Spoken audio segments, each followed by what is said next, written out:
Время новостей на канале Абаза. В студии Марина Будба. Здравствуйте. Сегодня в выпуске. 90-летию абхазского радио Элеонора Барциц, гость очередного выпуска проекта «Амта Ялнахыс» на Абаза ТВ. В Центре микрохирургии глаза прозрения в Сухуми прооперированы первые пациенты.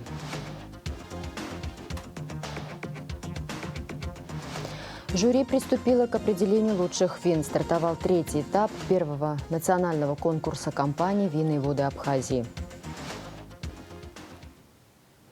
Начнем с официальной хроники. Президент Абхазии Аслан Бжани отбыл с рабочим визитом в Москву.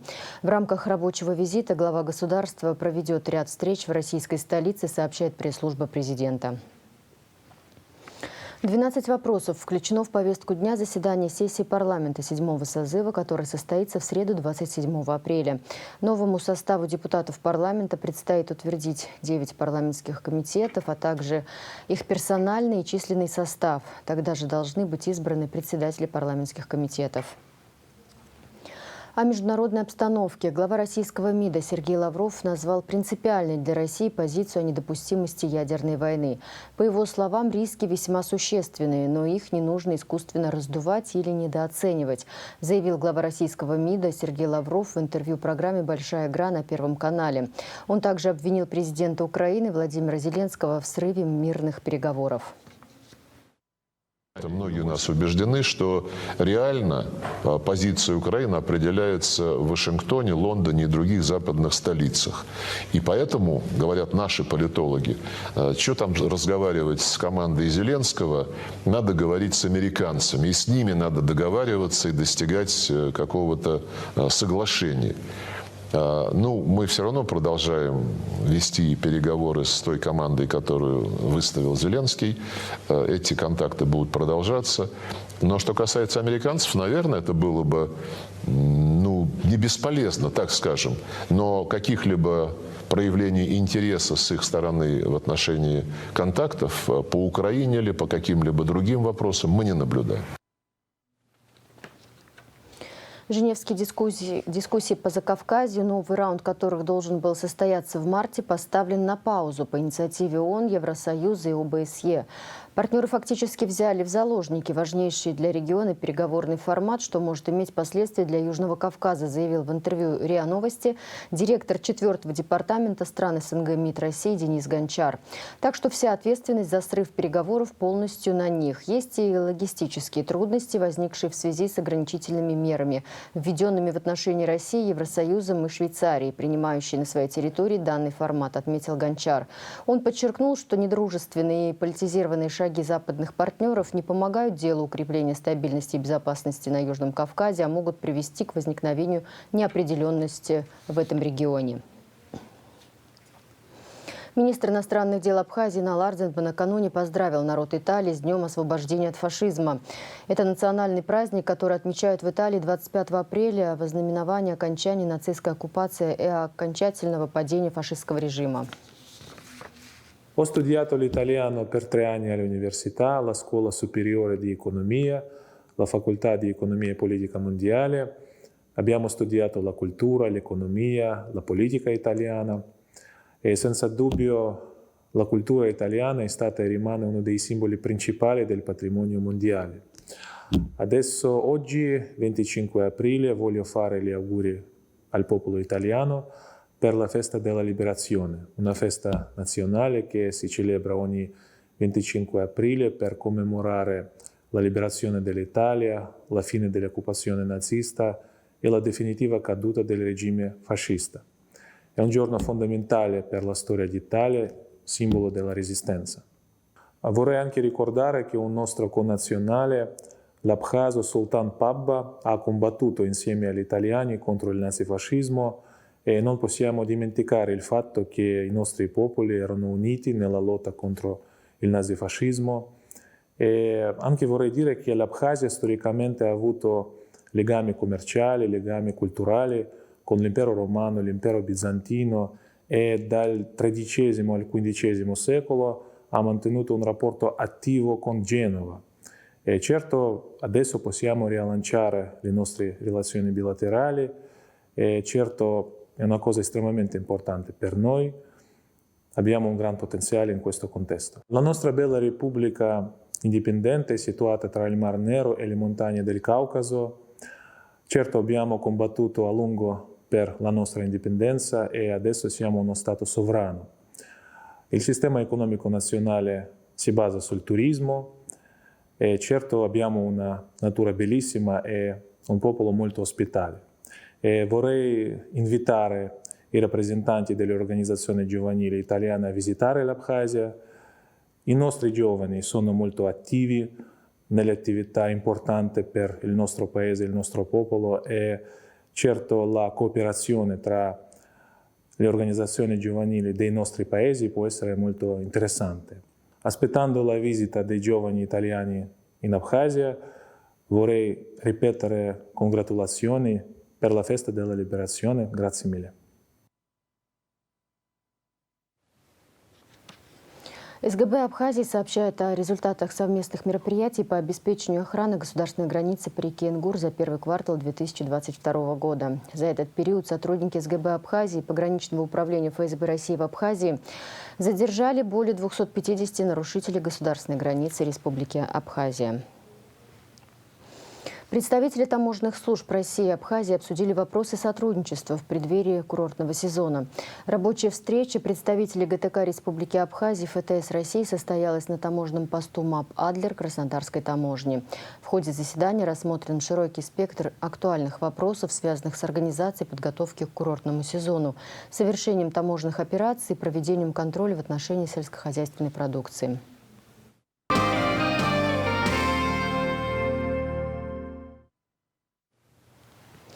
Записи с камер видеонаблюдения изучали в ходе очередного заседания суда по делу о тройном убийстве на набережной Махаджиров. Видеозаписи с камер, установленных в разных частях города, должны были подтвердить маршрут передвижения черного «Лексуса», на котором в столицу приехали пострадавшие Шамба и Авицба, а также маршрут предполагаемой машины злоумышленников белой Toyota Mark II. Из 7 флеш-карт с видеозаписями осмотреть удалось только 2. Файлы на остальных 5 испорчены. Причина неизвестна. Подробнее в ближайших выпусках расскажет Надежда Боровикова. Сообщением МЧС Абхазии сгорел частный двухэтажный дом по улице Дземиржипа в городе Гагре. Сигнал о пожаре поступил в МЧС в 12 часов 35 минут. На место происшествия выехали 4 пожарных расчета ПСО города Гагра.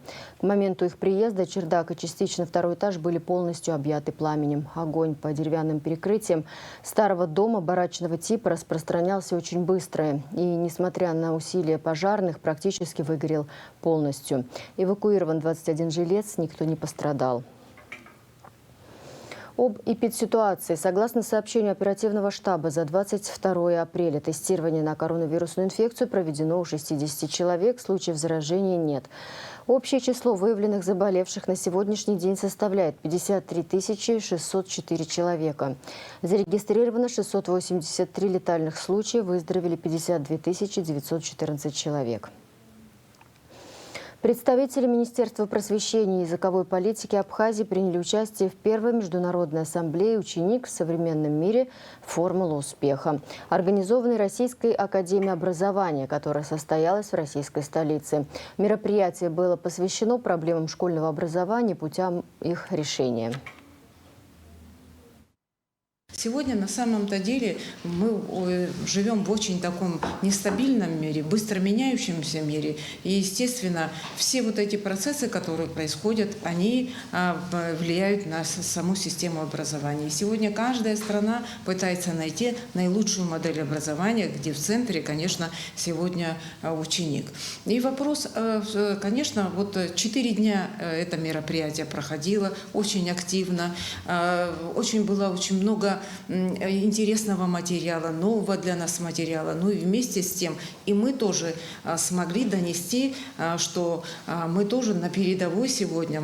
Для нас эти же актуальные проблемы, которые стоят перед такими огромными государствами, буквально такие же проблемы и у нас. Мы должны понимать, что сегодня в таком нестабильном мире, кроме знаний, умений, навыков, еще ученик должен иметь такие компетенции, которые бы позволили бы мы ему в жизни использовать вот эти знания. Это сегодня очень такая популярная и набирающая популярность стратегия, как 4К. Все-таки учитель является главным фактором успеха или неуспеха ученика.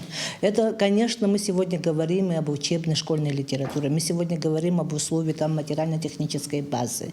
Но все исследования показывают, если даже школа оборудована стопроцентно, если даже есть разновидности этой школьной учебной литературы, при всем при этом, если учитель не будет подготовленным, да, никакого успеха у ребенка не будет. Мотивация у школьника, его настрой, его эмоции, это все зависит только от педагога. Поэтому подготовка современного учителя – это и есть главная задача вот именно современного педагога.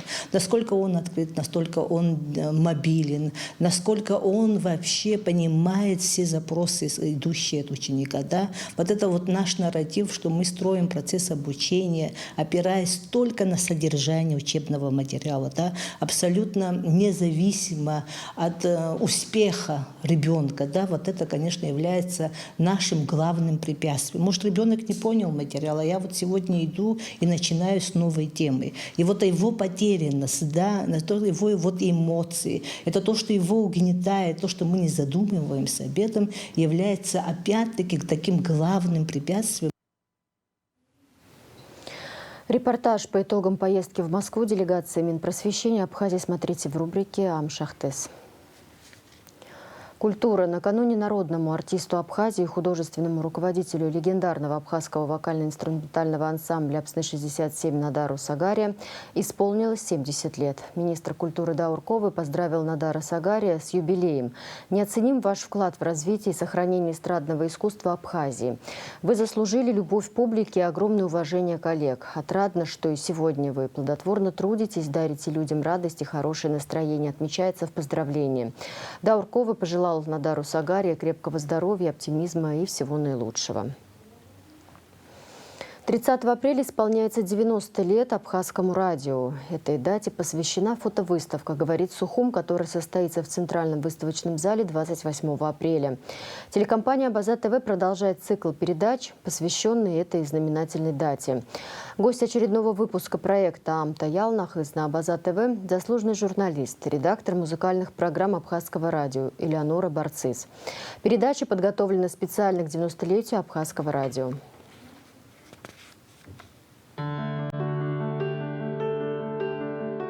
Ихацыркын Элеонора радиочы Луусура. Здырры испыфи харакыз а коллектив далаххит. Аусура сахаз арджом жири пам кваб херада редактор Яхабын. Елена Владимир Ипха Гунба редакторын. Семен Адлиба корреспондентын. Вова Хашба угеди корреспондентын уямтазы.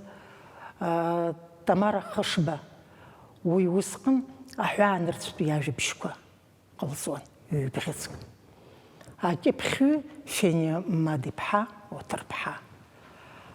А диктор режиссера ацарасыл сыцылцон Люна Вопха. Ахбати курсы чахантазги Иван Николай Па Сацба ларей цапхва. Ларайсют ханалговичта ктолка Арцаюса усура дейси, диктор абхус япхус уи тацви. Аха Иван Николай Паягон япхус. Уасышна нагазги умафиу барапиqob. Иван Николай Пачнак яра математика дун, математик дун, харахжги школажги усиван яра. Дарадзги сицупхачона яшашасаб. Абри идтәаланы излаԥхьо рыбжьы ааҭыганы ҳагьы саацәыԥхашьо убранӡагьы сыҟан. Ҽнак дагхеит шәахьан, ашәахьала атеатр есымша сааҭыбжак атеатр азгәаҭан апрограммаҿы. Позывной ҳәа ҳазлаҭыҵуаз аефир ахь ицеит, адиктор дыҟаӡам. Артиом Аџыр-иԥа абри атеатр, абри ахы ихәмаро театр ықәзыргылаз ахьӡ абри баԥхьароуп иҳәеит. Ишиаша ицо аефир ахаан амикрофон ахь сымнеиӡацызт. Иахьагьы сгәалашәоит убри астудиа сшыҩналаз, амикрофон сышиахаз. Абри арулон саԥхьа инықәсҵан, саԥхьеит. Саадәылҵит, аха адунеи зегь сҟәаҟә иқәны абыржәшьҭа сҭацәит сҳәо убраанӡа. Саадәылҵит. Ҳашԥшуаз Иван Николаи-иԥагьы дааит, аҭыжьымҭа ажәабжьқәа иманы. Аха Артиом Аџыр-иԥа убыс дуаҩын, ибжьы ааиҵыхны убри аӡәы диацәажәо, диқәҵәҟьо ахаан исымбацызт. Ушԥагхоз иҳәеит, аамҭа иналагоз умдыруази иҳәеит. Усҟан аинститутаҿгьы ус иуан, аматематика аганахьала дыӷәӷәан Иван Николаи-иԥа, аха аматематика аганахь адагьы абри афилологгьы дааидуртәалар, уи диҵахо ҳәа дыҟаӡамызт, убасҟак абызшәа цқьаны идыруан. Дуаҩнаган аҵарадырра змаз уаҩын. Адиктор ашҟа убасоуп сшнанагаз. Передачу «Амта Ялнахес» с Элеонорой Барцит смотрите в нашем вечернем эфире. 26 апреля в Абхазской государственной филармонии имени Раждена Гумба состоялся концерт, посвященный юбилею народного артиста Республики Абхазия, композитору Утару Хунцария.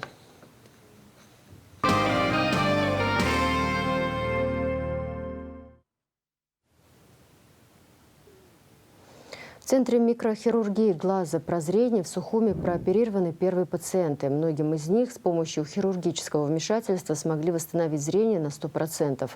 Нашим корреспондентам удалось побывать на первой операции, пообщаться с пациентами после того, как к ним вернулось зрение. Смотрите репортаж Марианы Котовой. И вторая строчка. Первая буква. Первая К. Вторая. И. Первый, самый элементарный тест – то, как видит человек после операции. А уже потом внутриглазное давление и другие показатели, понятные только доктору и видимые исключительно с помощью высокоточных приборов. Прямо на меня.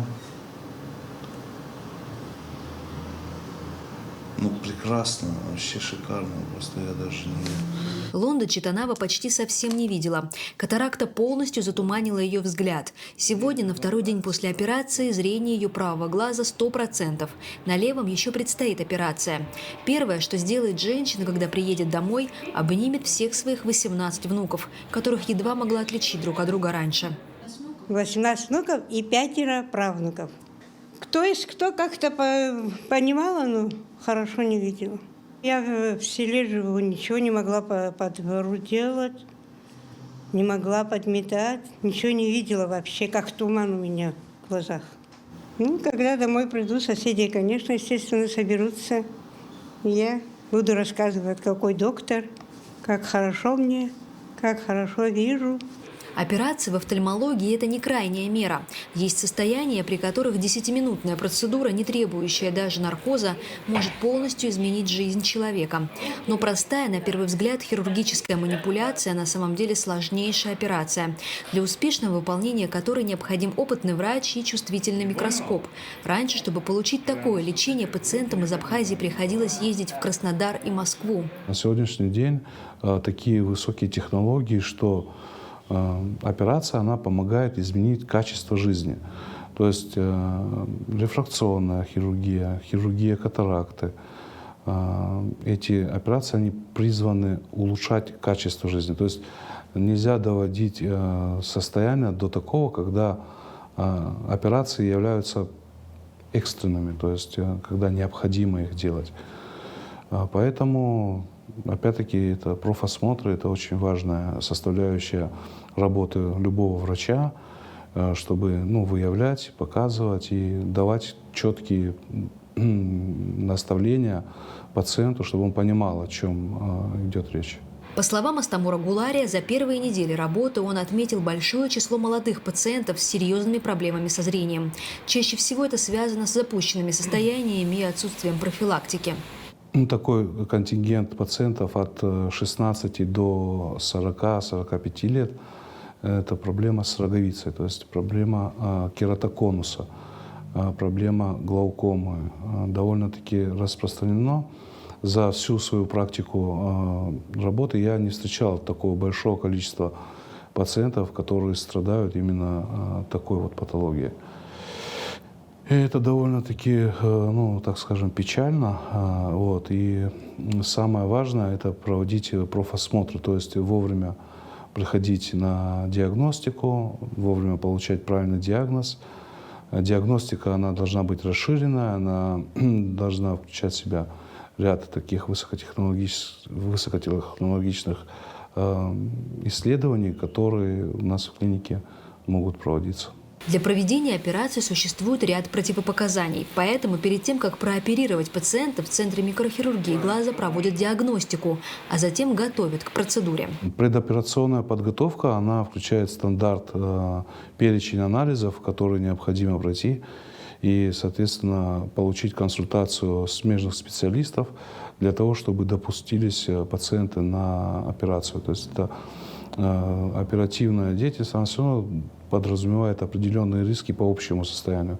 И поэтому пациенты должны в обязательном порядке проходить перечень анализов, которые мы даем. Сама операция длится не больше 20 минут. Да и период восстановления недолгий, от 2 недель до месяца. Но так как хирургическое вмешательство проходит практически незаметно даже для пациента, то и ограничивающие рекомендации совершенно незначительные. Данная хирургия, она является восстанавливающей, и послеоперационный период длится в течение 1 месяца. И мы рекомендуем в течение этого месяца соблюдать максимально щадящий режим, то есть не злоупотреблять физической активностью. То есть, на самом деле человек потом становится способным жить обычной жизнью, и нету никаких тяжелых противопоказаний после таких операций. Между тем, самый главный плюс в том, что человек приходит на операцию с дома и уходит домой практически сразу после процедуры. А так как Центр микрохирургии глаза находится в самом центре Сухума, то даже жителям отдаленных районов не приходится проделывать большой путь, чтобы получить современное офтальмологическое лечение. Марианна Котова, Саида Гухава, Абаза ТВ. В Москве состоялась церемония вручения ежегодной национальной премии «Пальмовая ветвь ресторанного бизнеса-2022». Ресторан абхазской кухни «Ривьера» победил в номинации «Гастроэкспаты». Сообщается на сайте Московской абхазской диаспоры. Московская абхазская диаспора поздравляет весь коллектив ресторана и желает ему новых побед и достижений. Жюри приступило к определению лучших вин. Стартовал 3-й этап первого национального конкурса компании «Вина и воды Абхазии». Конкурс носит имя известного винодела, основоположника промышленного виноделия в республике Николая Батовича Ачба. 26 апреля состоялась анонимная дегустация вин. Все подробности в репортаже Анастасии Никоновой. Дегустация проходит вслепую, то есть они не знают, где что находится. И сейчас проходит, будут сперва белые продегустированы, потом уже красные. Перед началом анонимной дегустации технологи тщательно маскируют и номеруют каждую бутылку. Это позволит сохранить имя винодела в тайне и сделает первый национальный конкурс абхазских вин максимально прозрачным. Первыми на дегустацию представлены белые вина. Технологи и жюри определяют качество напитка по определенным стандартам. В первую очередь, когда образцы мы отбираем, мы, во-первых, смотрим на санитарное состояние помещения. Это самое основное, что должно быть у каждого винодела. Чистота – это залог здоровья не только для организма человека, но и для вина, потому что вино, он такой же живой организм. А далее мы делаем вторую оценку, это второй этап, мы проводим экспресс-дегустацию. Прежде чем проба поступила к нам в лабораторию, мы осуществляем экспресс-дегустацию.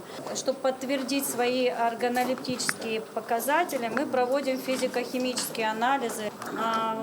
по которым мы ориентируемся, то есть это спирт, сахар, титруемые кислоты, летучие кислоты, то есть эти показатели, по которым вино проходит или не проходит. Сегодня третий этап первого национального конкурса абхазских вин, организованного компанией «Вина и воды Абхазии». До этого состоялся прием заявок на участие как от частных хозяйств, так и от профессиональных виноделов. Далее отбор образцов вин. Сегодня один из важнейших этапов конкурса – анонимная дегустация, на которую приглашены в качестве наблюдателей и сами участники. Председатель дегустационной комиссии Анатолий Авицба отмечает, вино должно быть натуральным из винограда. Именно для того, чтобы выявить качественный напиток, и проводится данный конкурс. Вчера первый день был открытие. Пробовали мы вчера 11 марок вин. Значит, сегодня сказали, что около 17, и завтра, и в четверг будет завершительный этап работы. Что такое вообще вино и что такое виноград? Да? В шутку говорят, что даже вино можно сделать из винограда. Но настоящие виноделы, принципиально, которые подходят к решению данных вопросов, говорят, что вина только натуральные, виноградные должны быть. Конечно, сегодня делаете плодово-ягодные. Я, например, благодарен руководству этого завода Николаю Владимировичу Ачба, Валерию Борисовичу, всему коллективу, которые взяли на себя такую ношу, которые хотят сделать именно тем, которые сегодня занимаются производством этого винограда в частном секторе, и сделать хорошие вина. Первый национальный конкурс вина стартовал с призовым фондом в 2 миллиона рублей. Обладатель гран-при получит 1 миллион. Оставшаяся сумма будет распределена между виноделами красного и белого вина в различных номинациях. Как отмечают организаторы конкурса, если он станет ежегодным, это может повлиять на развитие всего отечественного виноделия. Кто станет финалистом конкурса, станет ясно после 2 дней дегустации вин технологами виноделия. Победителя и финалистов объявят на торжественной церемонии награждения, которая состоится в мае в рамках вино-ярмарки на культурно-деловой платформе ГУМа. Анастасия Никонова и Нала Гухава, Абаза ТВ. Спорт. Воспитанник Гудаутского футбольного клуба «Рица» Георгий Габли стал победителем первенства России Ю-15 в составе ЦСКА города Москвы. Для Академии ЦСКА это первые золотые медали российских первенств за 5 лет. В предыдущий раз победителем первенства была команда 2002 года. Рождение в 2017 году. Как сообщает пресс-служба футбольного клуба «Рица», Георгий Габли принял участие во всех матчах своей команды в основном составе, пропустив только финалы из-за перебора желтых карточек. Юный Нестор Цужба стал победителем турнира выходного дня российского теннисного тура, который прошел с 22 по 24 апреля в Краснодаре, сообщает пресс-служба Госкомитета по делам молодежи и спорту. Абхазский теннисист выступал в возрастной категории 9-10 лет, тренирует спортсмена директор Республиканской теннисной школы Абхазии, мастер спорта Абхазии по теннису Элизабет Акуция. Алан Кабба стал победителем турнира по вольной борьбе. В Ставрополе прошел открытый краевой турнир по вольной борьбе среди юношей 2007-2014 годов рождения.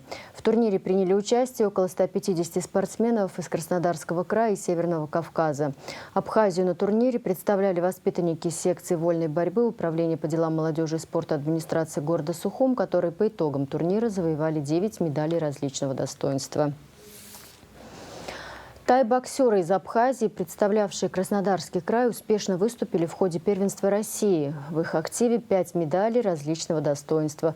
Тренируют спортсменов Таймураз Гергидава и тренер Федерации ФТБ Республики Абхазия Георгий Победоносец, воин Андрей Дощан. В завершении выпуска прогноз погоды.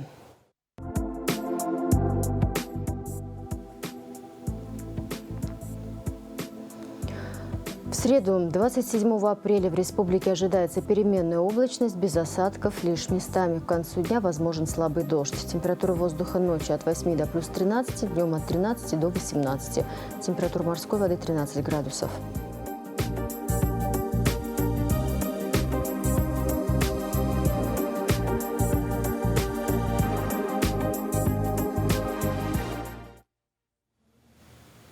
На этом пока все. За развитием событий следите вместе с нами. До встречи.